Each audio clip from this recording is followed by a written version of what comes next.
Selamat datang di Perantara, program persembahan Kantor Berita Antara yang menjadi perantara Anda dengan cerita sebenarnya bersama saya Cahya Sari.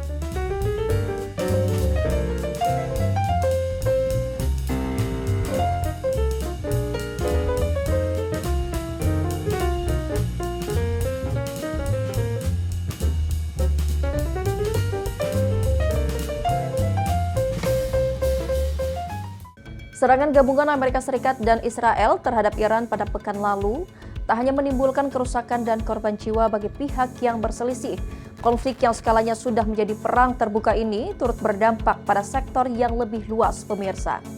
Selat Hormuz yang menjadi jalur pelayaran vital di regional Timur Tengah ditutup sepihak oleh Iran sebagai bentuk kekecewaan atas agresi Amerika dan Israel serta ketidakmampuan negara-negara kawasan dalam meredam konflik tersebut.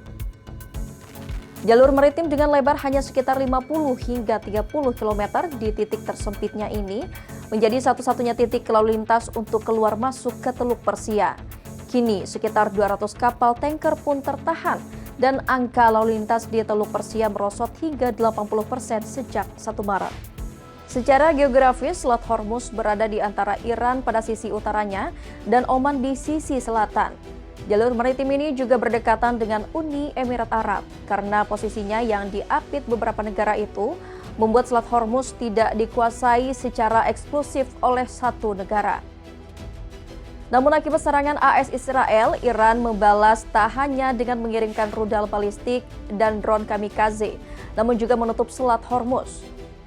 Korps Garda Revolusi Iran (IRGC) mengumumkan penutupan tersebut pada Minggu 1 Maret atau 2 hari setelah pecah perang.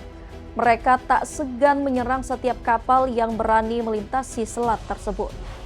Akibat letak dan fungsi Selat Hormuz yang sangat strategis, efek ekonomi pun segera terasa. Bayangkan saja pemirsa, selat ini menjadi satu-satunya mulut keluar masuk komoditas di Timur Tengah. Negara-negara Arab yang terkenal akan iklim gurunnya butuh pasokan sumber daya alam berupa pangan atau produk material dari kawasan luar. Namun belahan dunia lain juga begitu membutuhkan selat ini untuk menyuplai minyak mentah, emas hitam yang menjadi komoditas utama negara-negara Timur Tengah. Selat Hormuz bertanggung jawab atas lalu lintas 20 hingga 30% minyak mentah dan gas alam dunia atau sekitar 20 juta barel secara harian. Arab Saudi, Uni Emirat Arab, Kuwait, dan Irak mengekspor sebagian besar minyak mentah mereka melalui Selat Hormuz untuk dibawa terutama ke Asia.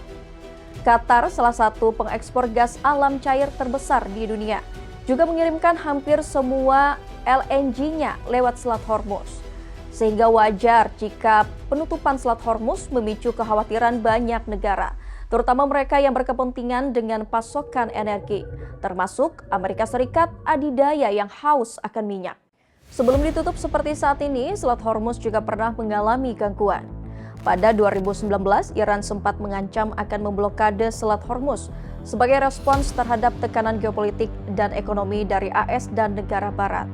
Ancaman tersebut menyebabkan ketegangan signifikan di pasar minyak dunia. Lalu pada periode 1980 hingga 1988, selama perang Iran-Irak, pada event tersebut muncul istilah perang tanker, pemirsa. Kendati Selat Hormuz tidak sepenuhnya ditutup secara fisik, namun kedua belah pihak saling menyerang kapal tanker minyak satu sama lain. Praktis aksi tersebut menciptakan gangguan besar bagi mobilisasi minyak dunia. Lalu, apa dampaknya bagi Indonesia? Dampak yang paling bisa diprediksi dari situasi ini ialah kelangkaan bahan bakar minyak atau BBM, mengingat Timur Tengah menjadi salah satu sumber impor BBM terbesar di tanah air. Namun pemerintah mengimbau masyarakat untuk tidak cemas apalagi melakukan panic buying BBM.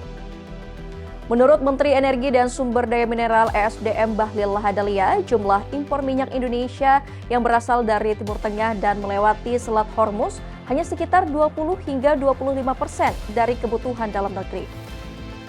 Indonesia masih bisa tenang karena impor minyak selebihnya akan dialihkan dari kawasan lain.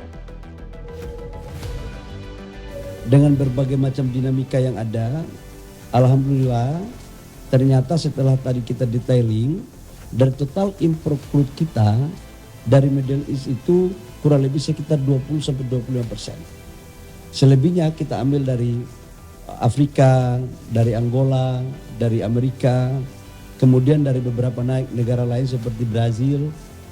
Jadi secara keseluruhan impor kita untuk crude 20-25% dari Selat Hormuz, selebihnya tidak dari sana. Namun kecemasan tetap ada ya pemirsa, dan ini dirasakan oleh komunitas buruh di Indonesia. Konfederasi Serikat Kerja Indonesia KSPI bahkan mendesak pemerintah untuk melakukan langkah preventif untuk menghindari dampak serius dari konflik Amerika Serikat Israel dengan Iran. Selain lonjakan harga minyak, konflik tersebut dipandang bisa berdampak pada ekspor-impor Indonesia.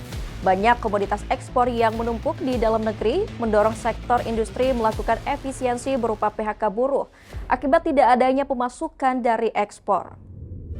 Pemirsa, itu dia tadi perantara untuk episode kali ini. Anda dapat menyaksikan tayangan ini di saluran UCTV, kanal YouTube Antara TV Indonesia, serta antaranews.com. Terima kasih telah menyaksikan. Saya Cahya Sari pamit undur diri. Sampai jumpa.